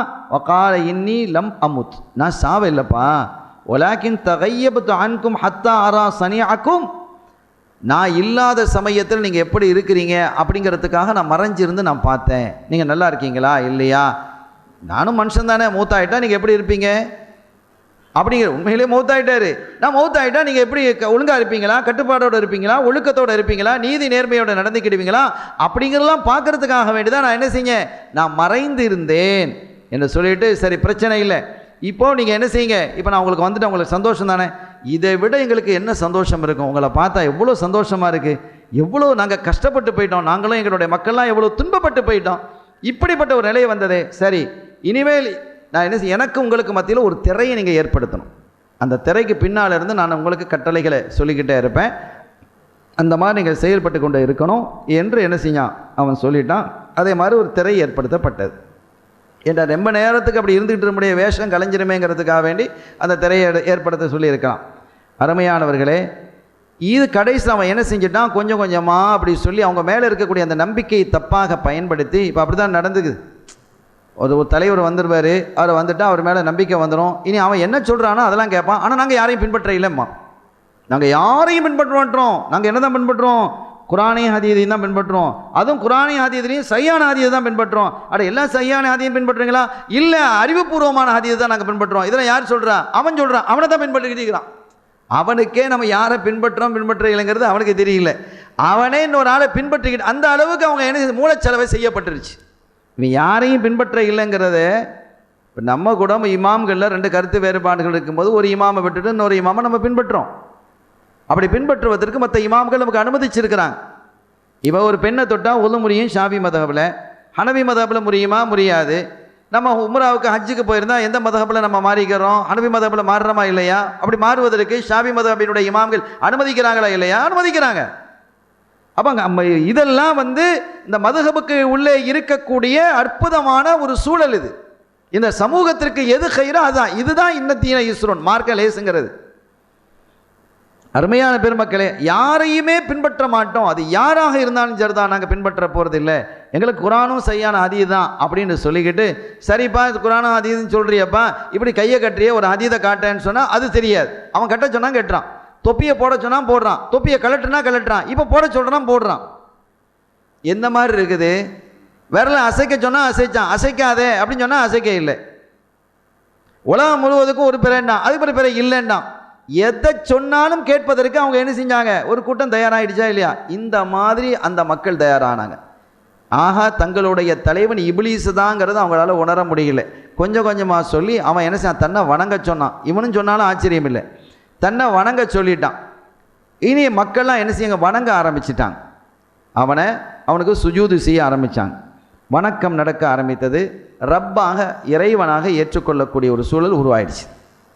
இப்போ தான் அல்லாஹு தாலா அந்த நபி அனுப்புகிறான், ஹன்லலத் இப்னு சஃப்வான் அலைஹிஸ்ஸலாம். அந்த நபியினுடைய பெயர் ஹன்லலத் இப்னு சஃப்வான் அலைஹிஸ்ஸலாம். அந்த நபியை அல்லாஹு தாலா அனுப்புகிறான். அனுப்பி அவங்க சொன்னாங்க, அடாப்பா இவன் ஷைத்தான்டா, இவனை போய் நீங்கள் வணங்கிக்கிட்டு இருக்கிறீங்க. அவர் அரசர் இல்லை, அரசர் மௌத்தாயிட்டாரு. அரசருடைய தோற்றத்தில் அங்கே வந்திருக்கிறான். ஹாதா ஷைத்தான் யுஹாத்திபுஹும் மின் வராயில் ஹிஜாப். அவன் திரைக்கு பின்னாடி பேசிக்கிட்டு இருக்கிறான். திரையை நீக்க சொல்லுங்க. எவ்வளோ காலத்துக்கு நீங்கள் திரையை போட்டுக்கிட்டு இருப்பீங்க? முன்னால் இருந்த அரசர் திரையா போட்டுக்கிட்டு உட்கார்ந்திருந்தாரு, திரையை நீக்கிட்டு இருக்க சொல்லு. இல்லை இல்லை, அவங்க அவர் சொல்லிட்டார், அவர் கடவுள் மாதிரி, அதனால் அவர் என்ன சொன்னாரோ அதை நாங்கள் மீற மாட்டோம். அட பாவிகளா, அல்லாவை வணங்குறதை விட்டுட்டு முன்னால் ஒரு அரசர் இருந்தார், அவர் யாரை வணங்க சொன்னார்? அல்லாஹ் வணங்க சொன்னார்ல, ஏக இறைவன் அல்லான்னு சொன்னாரா இல்லையா? நீ இந்த இவர் தன்னையே ரப்புன்னு சொல்கிறாரு, அல்லான்னு சொல்கிறாரு, இலாகுன்னு சொல்கிறாரு. எப்படிப்பா நீங்கள் முரணாக இல்லை? இல்லை அதெல்லாம் எங்களுக்கு தெரியாது, அவர் சொன்னால் நாங்கள் ஏற்றுக்கிடுவோம் அப்படிங்கிற மாதிரி நிலைமைக்கு என்ன செஞ்சிட்டாங்க, வந்துட்டாங்க. அந்த காலத்தில் வாழ்ந்த மாதிரி தான் இந்த காலத்த வஹாபியும் அதே மாதிரி ஒரு நிலைமைக்கு இவர்கள் என்ன செஞ்சிட்டாங்க, அவர்கள் சொல்லுவதை பூரா ஏற்றுக்கொள்ளக்கூடிய நிலைமைக்கு செய்தனா ஹன்லலத் இப்னு சஃப்வான் அலைஹிஸ்ஸலாம் அவர்கள் சொல்லதை மறுக்க ஆரம்பித்தார்கள். இனி காலம் செல்ல செல்ல செல்ல பெரிய ஃபித்னாக்கள் வந்தது. அல்லாஹு தாலாவுடைய கோபம் அவர்களுக்கு வர வேண்டிய காலமும் வந்தது. இவங்க என்ன செஞ்சாங்க, அந்த நபியை கொன்று அந்த கிணற்றிலேயே தூக்கி போட்டாங்க. எந்த கிணறு அவர்களுக்கு நல்ல நீரை தந்ததோ, நல்ல வளத்தையும் நலத்தையும் செழிப்பையும் தந்ததோ, அந்த கிணத்துல என்ன செஞ்சிட்டாங்க, தூக்கி போட்டதற்கு பிறகு அந்த கிணத்தினுடைய தண்ணீர் வற்றி போய்விட்டது. அந்த தண்ணியெல்லாம் போச்சு. கடைசியில் அவங்களுடைய தோட்டம் துறவு எல்லாம் வீணாக போச்சு. துனியாவும் இல்லை, ஆகிரத்தும் இல்லை. துனியாவையும் அவர்கள் இழந்தார்கள், ஆகிரத்தையும் இழந்தார்கள். நல்ல சேர்ந்து வாழ்ந்தவர்கள் இனி சண்டை வந்துடும். ஏதாவது கொஞ்சம் தண்ணி கிடைக்கும் போது அது எனக்கு உனக்குன்னு சண்டை வருமா இல்லையா? அவங்க வீட்டுக்கு தண்ணி வந்துக்கிட்டு இருந்தது, பிரச்சனை இல்லை தானே. தண்ணி வரல, டேங்கில் தண்ணி கொண்டு வர்றான், லாரியில் தண்ணி கொண்டு வர்றான்னா நிறைய குடத்தை பிடிச்சிட்டு நான் நீண்ட அங்கடங்களில் சண்டை வருமா இல்லையா? இயல்பாரு, இது ஷைத்தானுடைய வேலை தானே. இதைத்தான் அவன் செஞ்சான். இந்த மாதிரி என்ன செஞ்சிட்டான், செஞ்சு போட்டான். இனி தண்ணி வரல, தண்ணி வரலங்கும் போது ஒற்றுமையாக இருந்தவர்களுக்கு இடையில என்ன செய்தது, சண்டை வந்தது. செழிப்பாக இருந்ததற்கு பிறகு அவர்களுக்கு நஷ்டமும் ஏழ்மையும் ஃபக்ரும் அவர்களிடத்திலே வந்தது. கடைசியில் அவர்களுடைய வீடுகள் எல்லாம் அழிய ஆரம்பித்தது. கொஞ்சம் கொஞ்சம் பேர் அங்கே போனாங்க, அவங்களுடைய அருமையான வீடுகள்லாம் கட்டி வச்சுருந்தாங்க. அதில் ஷைத்தான் ஜின்கள் குடியேற ஆரம்பித்தது. சிங்கத்தினுடைய முள்ளம்பன்றியினுடைய சப்தங்கள் தான் அதில் கேட்டுக்கொண்டு இருந்தது என்று வரலாற்று ஆசிரியர்கள் குறிப்பிடுகிறார்கள். அருமையான பெருமக்களே, ஆனால் இந்த இன்னொரு வரலாற்றில் ரசூல் ஸல்லல்லாஹு அலைஹி வஸல்லம் அவர்கள் சொன்ன ஒரு ஹதீதை முன்வைத்து வரலாற்று ஆய்வாளர்கள் ஒரு செய்தியை சொல்கிறாங்க. சொர்க்கத்தில் முதலாவது நுழையிறது யார் தெரியுமா? நபிமார்கள் இவங்கெல்லாம் போகிறதுக்கு பின்னால் சின்ன அபூபக்கர் சித்திக் நாயம் அந்த உம்மத்தில் முதலாவது நுழைவாங்க. அதெல்லாம் ஒரு பக்கம் இருக்க, இதெல்லாம் ஃபஸ்ட்டு கிரேட்டில் உள்ளவங்க, முதல்ல எல்லா நபிமார்கள். அதுக்கு பிறகு என்ன செய்வாங்க, நம்முடைய உம்மத்துக்களில் முதலாவது நுழையிறது அபூபக்கர் சித்திக் ரலியல்லாஹு அன்ஹு. இதெல்லாம் இருந்தாலும் கூட ஒரு கட்டத்தில் ஒரு நபரை பற்றி ஸல்லல்லாஹு அலைஹி சொல்கிறாங்க, இன்ன அவ்வலன் நாசி எதுகுலுல் ஜன்னத யௌமல் கியாமத்தி அல் அப்துல் அஸ்வத். சொர்க்கலோகத்தில் கியாமத்து நாளையிலே முதலாவது நுழையக்கூடியவர் ஒரு கருத்த அடிமை என்று அல்லாஹ் குறிப்பிடுது. அது ஸல்லல்லாஹு அலைஹி வஸல்லம் குறிப்பிடுறாங்க. அப்போ முதலாவதுன்னு சொன்னால் எந்த முதலாவதுங்கிறது நம்ம விளங்கிக்கணும். சில கேட்டகரி இருக்குது. இந்த அடிப்படையில் இவர் ஃபஸ்ட் ரேங்க், அந்த அடிப்படையில் அவர் ஃபஸ்ட் ரேங்க் அப்படின்னு இருக்குமா இல்லையா? வருகை என்று எடுத்துக்கிட்டால் இவர் தான் ஃபஸ்ட். ஒரு நாள் கூட ஆப்சண்ட் ஆகாமல் வந்திருக்கிறாரு, அதனால் இவர் ஃபஸ்ட் ரேங்க், வருகையில் இவர் ஃபஸ்ட் ரேங்க். படிப்பு என்று எடுத்துக்கிட்டால் இவர் தான் என்ன செஞ்சுக்கிறாரு, 500க்கு 498 மார்க் எடுத்திருக்கிறாரு, இவர் ஃபஸ்ட் மார்க், ஃபஸ்ட் ரேங்க் அப்படின்னு சொல்கிறது. டிசிப்ளின், ஒழுக்கம் என்று எடுத்துக்கிட்டால் இந்த பிள்ளை தான் என்றைக்கும் யார் ஏன் மனசு நோகுப்படி நடக்கையில் ஒழுக்கமாக கண்ணியமாக நடந்துட்டார், அதில் இவர் ஃபஸ்ட் ரேங்க் என்று இருப்பது மாதிரி சொர்க்கலோகத்திலேயே ஃபஸ்ட் கிரேடு உள்ள பல கிரேடுகள் இருக்குது. ஃபஸ்ட் கிரேடில் இதில் கிரேட், ஃபஸ்ட் கிரேட், அதில் ஃபஸ்ட் கிரேட், இதில் ஃபஸ்ட் கிரேட் என்று இருக்கும். அதில் ஒன்று நம்ம வச்சுக்கணும். இதுக்கு விளக்கம் சொல்லணும். ஸல்லல்லாஹு அலைஹி வஸல்லம் சொல்கிறாங்க, இன்ன அவ்வலன் நாசி யதுகுலுல் ஜன்னத யௌமல் கியாமத்தி அல் அப்துல் அஸ்வத். ஒரு கருத்த அடிமை தான் முதலாவதாக சொர்க்கலோகத்தில் நுழைவார் என்று சொன்னாங்க. வதாலிக அன்னல்லாஹ தஆலா பஅஸ நபியன் இலா அஹ்லி கரியத்தின். அது என்னன்னு கேட்டால், அல்லாஹ் தஆலா இந்த அஸ்ஹாபு ரஸ் இருக்கு இல்லையா, இதைத்தான் சொல்கிறாங்க. சில பேர் இல்லை, இதை போல் இன்னொரு கௌம் இருந்தது. எத்தனையோ கௌமுகள் அல்லாஹ் சொல்கிறான் இல்லை, ஒவ்வொரு கௌமுக்கும் அல்லாஹ் தஆலா நபிமார்கள் அனுப்பி இருக்கிறான். இந்த அஸ்ஹாபு ரஸ் கிணற்று வாசிகள் என்று சிலர் குறிப்பிடுறாங்க. சில பேர் கிணற்று வாசிகள் அல்ல, இன்னொரு அதே காலத்தில் வாழ்ந்த இன்னொரு பகுதியில் உள்ள ஒரு மக்கள். அவர்களுக்கு அல்லாஹ் தஆலா என்ன செய்தான், ஒரு நபியை அனுப்பினான். அந்த நபியை அனுப்பிய போது அந்த மக்கள் யாருமே அவங்கள ஏற்றுக்கிட இல்லை. அஸ்ஹாபு ரஸ்ஸோ அல்லது வேறொரு கௌமோ யாரும் ஏற்றுக்கிட இல்லை. ஒரே ஒரு அடிமை மட்டும், இந்த அப்து மட்டும், ஒரு அடிமை, கருத்த அடிமை மட்டும்தான் என்ன செய்தான், அதை ஏற்றுக்கொண்டான். அதற்கு பிறகு என்ன ஆச்சு, இந்த நபியை திரும்ப திரும்ப மக்களுக்கு போதனை பண்ணுறாங்க. இந்த ஹந்தலத் இப்னு சஃபான் அவர்களோ அல்லது வேறொரு நபியாகவும் இருக்கலாம். சிலர் இந்த ஹந்தலத் இப்னு சஃபான்கிறாங்க, சிலர் நூறு நபி வேற ஒரு பகுதிக்கு வந்தவங்கன்னு குறிப்பிடுறாங்க. இப்போ அவர்கள் என்ன செய்கிறார்கள் என்றால், மக்களுக்கு மத்தியிலே சத்திய போதனைகளை எடுத்து சொல்லிக்கிட்டு இருக்கிறாங்க. ஆனால் யாரும் கேட்கல. இந்த ஒரே ஒரு நபர் மட்டும்தான், இந்த கருத்து அடிமை மட்டும்தான் ஏற்றுக்கொண்டிருக்கிறார். மற்ற எல்லாமே மறுத்துட்டாங்க. மறுத்ததோடு மாத்திரமல்லாமல் கொஞ்சம் கொஞ்சமாக கோபம் ஒரு கிணறை தோண்டி, ஒரு பெரிய கிணறு தோண்டி அந்த கிணத்துக்குள்ளே அவங்கள தள்ளிட்டாங்க. தண்ணி கிடையாதானா, இவங்க சொல்லக்கூடிய அந்த கிணறு அல்ல, இது வேறொரு கிணறு. அந்த கிணறை தோன்றி அதில் உள்ளே தள்ளிட்டாங்க. உயிரோடைய போட்டாச்சு. உள்ளே போட்டு ஒரு கல்லை தூக்கி மேலே மூடி வச்சுட்டாங்க. உள்ள கடை நீ எப்போ பார்த்தாலும் அல்லாஹ் வணங்க, அதை செய், இதை செய், அப்படி செய், இப்படி செய்யிட்டு போட்டுக்கிட்டு ஒரு அதாபு காத்துட்டு கிடக்கிறான். உள்ள கடா என்று எல்லாரும் சேர்ந்து அந்த நபியை கிணத்துக்குள்ளே தூக்கி போட்டு ஒரு கல்லை தூக்கி மூடி அந்த கிணத்தை மூடி வச்சுட்டாங்க. சும்மா அத்துபக்கு அலைஹி ஹஜரன் அஸம், ஒரு பாறாங்கல்ல தூக்கி வச்சாச்சு. அப்புறம் பிரம்மாண்ட பல பேர் தூக்கி வைக்கக்கூடிய ஒரு பாறாங்கல். இந்த அடிமை மத்தன அவர் ரொம்ப வேதனை தாங்க முடியல. இந்த மக்களை எதிர்த்து நிற்கக்கூடிய சக்தி இல்லை. ஏற்கனவே ஒரு அடிமையாக இருக்கிறார். அவர் என்ன செய்வார், எதுஹப் காடுகளுக்கு போவார். ஃபயஹ்துபு அலா லஹ்ரிஹி, அங்கே கிடக்கக்கூடிய விறகுகளெல்லாம் தன்னுடைய முதுகில் சுமந்துட்டு அங்கே கடத்தருவில் போய் அதெல்லாம் விற்பார். விற்று என்ன செய்வாருங்கன்னா, தாம் உணவையும் ஷராப் பானம் குடிக்கிறதுக்கு ஷர்பத்து அல்லது தண்ணி இதெல்லாம் வாங்குவார். வாங்கிட்டு நேரம் அந்த ஊருக்கு ஒதுக்குப்புறமாக இருக்கக்கூடிய யாரும் இல்லாத சமயத்தில் அந்த பகுதிக்கு வருவார். அந்த கல்லை நகட்ட முடியாது. அல்லாஹ் தஆலா அவருக்குன்னு ஒரு கராமத்தை கொடுத்துருந்தான். அவர் கை வச்சதும் அந்த கல் அப்படியே விலகிடும், இல்லாட்ட தூக்க முடியாது.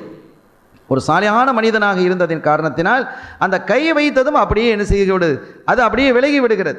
அப்படி விலகினதும் அவங்க என்ன, அந்த உணவை அங்கேருந்து அங்கே போடுவாங்க. அந்த தண்ணி அவங்களுக்கு என்ன செய்வாங்க, அந்த பார்சலை கீழே இறக்கிறது, அவங்க சாப்பிடுவாங்க.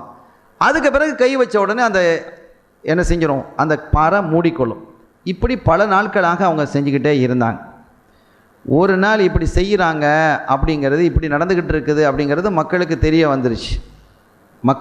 வந்துருச்சு. இவர் காட்டுக்கு போயிருக்கிறார். காட்டுக்கு போயிருக்கக்கூடிய வேளையில் அந்த பிறகெல்லாம் எல்லாம் ரெடி பண்ணிவிட்டு சேகரிச்சுட்டு தன்னுடைய முதுகில் சுமக்கிறதுக்காக தூக்கும்போது அவருக்கு ஒரு தூக்கம் வந்தது. அல்லாஹ் தஆலா அவருக்கு ஒரு தூக்கத்தை கொடுத்தான். ஃபதரபல்லாஹு அலா உதுனிஹி, அவருடைய காது. தூக்கம் நம்ம நினைக்கிறோம் கண்ணு தூங்குதுன்னு நினைக்கிறோம். ஆனால் ஹதீதுகளில் வரும் பொழுது காதின் மூலமாகத்தான் தூக்கமே வருதான். அது நமக்கு அதை பற்றி உண்டான இல்மு நம்ம இடத்துல இல்லை. அல்லாஹ் தஆலா ஹதீதுகளில் வரும் பொழுது அந்த காதுகளில் தான் என்ன செய்யுது, தூக்கம் வர்றதுங்கிறது காது சம்பந்தப்பட்டது தான். ஃபதரபல்லாஹு அலா உதுனிஹி, அல்லாஹ் தஆலாவுடைய உதுனின் மீது ஒரு என்ன செய்ய, ஒரு திரையை ஏற்படுத்தினான். எத்தனை வருஷம்? 7 சினீன், 7 வருஷம் அவர் தூங்கினார். அதற்கு பிறகு அவர் முழிச்சிட்டார். முழிச்சு எழும்பும் போது அல்லாஹ் தஆலா ஒரு பக்கமாக படுத்து கிடக்கிறார். அப்படி படுத்து விட்டு அவர் திரும்பி எழும்பி போகலான்னு பார்க்கும் பொழுது அடுத்த பக்கம் தூக்கத்தை கொண்டது இன்னொரு 7 வருஷம். இப்படி 14 வருஷம் அவர் தூங்கி இருந்தார். சங்கைக்குரிய பெருமக்களே, 14 வருஷத்துக்கு பிறகு அவர் அங்கே என்ன செய்கிறாரு, திரும்பி தூங்கி முடிச்சு எழும்பி பார்க்குறாரு, கொஞ்ச நேரம் தூங்கிட்டோம் போல இருக்குது அப்படின்னு இந்த விறகு கட்டையெல்லாம் தூக்கிக்கிட்டு அல்லாஹ் தஆலா அதை பாதுகாத்து வச்சுருக்கிறான். அந்த விறகு கட்டையை தூக்கிக்கிட்டு அப்படியே வர்றாரு. நிறைய மாற்றங்களாக இருக்குது. இருந்தாலும் அவருக்கு என்னடா இது வேறு ஊருக்கு வந்துட்டோமா அப்படின்லாம் ஒரு சந்தேகம் வந்தது. இருந்தாலும் பரவாயில்லை என்று அவர் என்ன செய்கிறார், அங்கேயே பல இடங்களில் அந்த வித்துட்டு அந்த கிணற்றை தேடி போகிறார். அந்த கிணற்றையும் அவரால் கண்டுபிடிக்க முடியலை. அப்படி ஒரு சூழல் ஏற்பட்டது. இதற்கு இடையிலே இந்த ஆய்வாளர்கள் குறிப்பிடும் பொழுது அந்த மக்கள் என்ன செய்தார்கள் என்றால், ஒரு நாள் விளங்கிட்டாங்க இல்லையா, நேராக போய் கிணத்தை பார்த்தா அவங்க ஹயாத்தாக இருக்கிறாங்க. கடைசியில் அவங்களுக்கு விளங்கிச்சு, அல்லாஹு தஆலா இந்த ஒரு அடிமையினால் இவ்வளோ பெரிய கல்லை எப்படி அகற்ற முடிந்தது. அந்த மக்கள்லாம் பார்க்குறாங்க, அவங்க ஒரு அடிமை, போன அடிமை இப்போ காணோம், ஆள் என்ன ஆச்சுன்னு தெரியல, அவரால் எப்படி விளக்க முடிந்தது. ஒரு ஆள், நம்ம 10 பேர் சேர்ந்தே இந்த கல்லை தூக்க முடியாது, அவ்வளோ பெரிய பிரம்மாண்டமான பாறங்கள்லாக இருக்குது, ஒரு அடிமை மாத்திரம் இதை எப்படி செய்தார். ஆக இது என்னவோ அல்லாஹ்வினுடைய ஒரு குதிரத் அதிலே இருக்கிறது, இவர் இறைவனுடைய திருத்தூதனாக இருக்க போய் தான் இப்படி இருக்குன்னு சொல்லி அந்த மக்கள்லாம் ஈமான் கொண்டாங்க.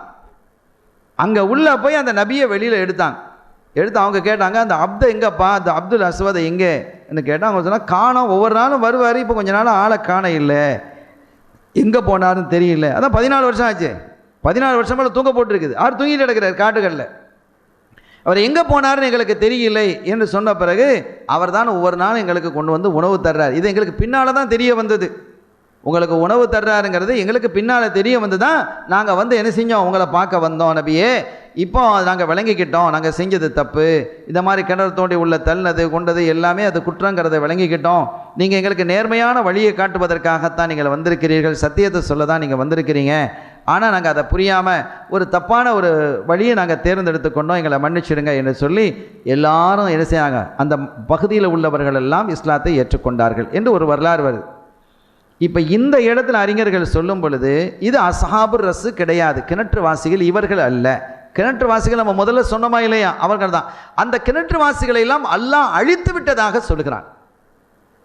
வேண்டுமானால் அவர்களுடைய சந்ததிகள் பல இடங்களுக்கு போய் இருந்தாங்களா இல்லையா, அந்த சந்ததிகள் ஒரு குழுவாக இது இருக்கலாம். ஆனால் ஹன்லலத் இப்னு சஃப்வான் சொல்றது அஸ்ஹாபுர் ரஸ்ஸுக்கு வந்தவங்க தான். ஹன்லலத் இப்னு சஃப்வான் அலைஹிஸ்ஸலாம் என்று சொல்லக்கூடிய அந்த நபி அஸ்ஹாபுர் ரஸ் என்று சொல்லக்கூடிய கிணற்றுவாசிகள் இடத்துல தான் அவங்க வந்தாங்க. இவங்க இது என்ன அப்படின்னு கேட்டால் இது வேற, அவங்களுடைய சந்ததிகளாக கூட இவங்க இருக்கலாம், அவங்களுடைய சந்ததிகள் பல இடங்களையும் போய் இருந்ததாக நம்ம ஆரம்பத்திலே சுட்டி காட்டினோம்.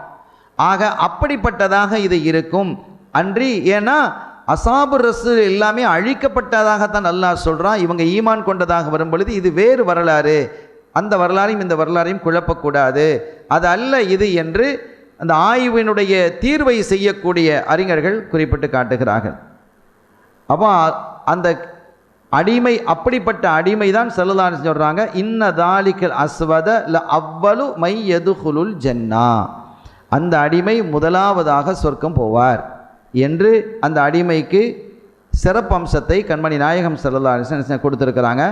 அது அந்த காலத்தில் வாழ்ந்த அந்த நபிமார்களுக்கு துன்பம் தரக்கூடிய காலகட்டத்தில் தன்னந்தனியாக நின்று அந்த நபிக்கு துணையாக நின்றவர்கள், சத்தியத்தின் பால் நின்றவர்கள், அப்படி நின்றவர்களுக்கு அல்லாஹ் தஆலா மகத்தான கூலியை கொடுப்பான் என்பதை இதன் மூலமாக அறிய முடிகிறது.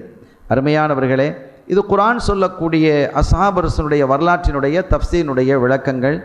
பல வரலாற்று கிரந்தங்களிலும் இது சம்பந்தமான ஆய்வுகள் விளக்கங்கள் சொல்லப்பட்டிருக்கிறது. அவையெல்லாம் சேகரித்து அதனுடைய சாராம்சத்தை தான் நம்ம என்ன செஞ்சுருக்கிறோம், இங்கே நம்ம பேசிக்கிட்டு இருக்கிறோம். அருமையான பெருமக்களே, இப்போ நம்ம குர்ஆனில் ஓதுறோம் அஸ்ஹாபுர் ரஸ்ன்னு ஓதுறோம், ஆனால் அஸ்ஹாபுர் ரஸ்ன்னா யாருங்கிறது இன்றைக்கி தான் நம்ம என்ன செஞ்சுருப்போம், பல பேர் விளங்கியிருப்போம். ஏற்கனவே தெரிஞ்சவங்க உலமாக்கள் இருப்பாங்க, பல பேருக்கு அப்படி தெரிஞ்சிருக்காது.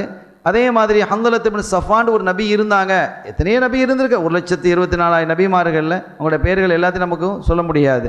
அதில் ஹல்லத் இப்னு சஃபான் அலைஹிஸ்ஸலாம் என்ற ஒரு நபியும் இருந்திருக்கிறார்கள் என்பது போன்ற ஒரு புதிய செய்திகளை எல்லாம் ஓரளவு இந்த மாதிரி உரைகளின் மூலமாக நாம் விளங்கிக் கொள்ள முடிகிறது. இது அல்லாஹ்வுடைய ஒரு பெரிய தௌஃபீக். இந்த மஜ்லிஸின் மூலமாக இந்த உரைகளை நாம் நிகழ்த்துவதனுடைய நோக்கமே அந்த நபிமார்கள் எவ்வளவு பொறுமையாக இருந்தார்கள், சோதனைகளிலும் வேதனைகளிலும் எப்படி நிதானமாக அவர்கள் நடந்து கொண்டார்கள், வார்த்தைகளை என்ன செஞ்சிடக்கூடாது, பேசிடக்கூடாது, கடுமையான வார்த்தைகளை யாரை பார்த்தும் பேசிடக்கூடாது, கோபப்படக்கூடாது, கூடிய மட்டிலும் எப்போதும் நாம் நிதானத்தை கையாள வேண்டும் என்ற படிப்பினைகள் எல்லாம் இந்த நபிமார்களுடைய வாழ்க்கையிலிருந்து வரலாற்றுகளிலிருந்து நாம் பெற முடிகிறது. எனவே அருமையான பெருமக்களே, இன்ஷா அல்லாஹ் தொடர்ந்து இது சம்பந்தமான பல தகவல்களை நாம் சொல்ல இருக்கிறோம். அதன் மூலமாக அல்லாஹு தாலா அருமையான படிப்பினையை தந்து அதன் பிரகாரம் வாழ்வதற்கு வளர்வதற்கு நம்ம எல்லோருக்கும் தௌஃபீக் செய்வானாக. எல்லாம் வல்ல அல்லாஹ்வின் அருளையும் ஸல்லல்லாஹு அலைஹி வஸல்லம் ஷஃபாத்தையும் பெறுவோமாக. وآخر دعوانا الحمد لله رب العالمين والسلام عليكم ورحمة الله وبركاته.